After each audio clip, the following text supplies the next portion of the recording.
আসসালামু আলাইকুম সবাইকে। আশা করছি আপনারা সবাই ভালো আছেন। আজকে আমি আপনাদের দেখাবো কিভাবে খুব সহজে এবং মজাদারভাবে ঘরে বসেই ফ্রেঞ্চ ফ্রাই তৈরি করতে পারেন। ভিডিওটি সম্পূর্ণ দেখুন, কারণ আমি কিছু স্পেশাল টিপস শেয়ার করব যাতে ফ্রেঞ্চ ফ্রাই হয় একদম পারফেক্ট, বাইরেরটা ক্রিস্পি আর ভেতরটা সফট। ভিডিওটি যদি ভালো লাগে তাহলে অবশ্যই একটা লাইক দিন আর আমাদের চ্যানেলটি সাবস্ক্রাইব করতে ভুলবেন না। চলুন। উপকরণ: 1 চামচ হলুদ গুঁড়া, 1 চামচ মরিচ গুঁড়া, 1 চামচ ধনিয়া গুঁড়া, 1 চামচ জিরা গুঁড়া, আলু পরিমাণ মতো লম্বা করে কাটা।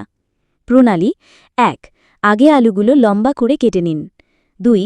তারপর একটা বাটিতে কাটা আলুগুলো নিয়ে তার সঙ্গে হলুদ, মরিচ, ধনিয়া আর জিরা গুঁড়া একসাথে মাখিয়ে নিন ভালোভাবে। 3. এরপর তেল গরম করে মাঝারি আঁচে অল্প সময় হাফ সিদ্ধ করে ভেজে তুলে রাখুন। 4. কিছুক্ষণ পরে আবার একই আলুগুলো ফুল সিদ্ধ বা ডাবল ফ্রাই করে নিন। তাহলেই তৈরি হয়ে যাবে আপনারা সবাইকে চমকে দেওয়ার মতো মুচমুচে ও সুস্বাদু ফ্রেঞ্চ ফ্রাই। ভালো লাগলে লাইক দিন, শেয়ার করুন আর চ্যানেল সাবস্ক্রাইব করতে ভুলবেন না।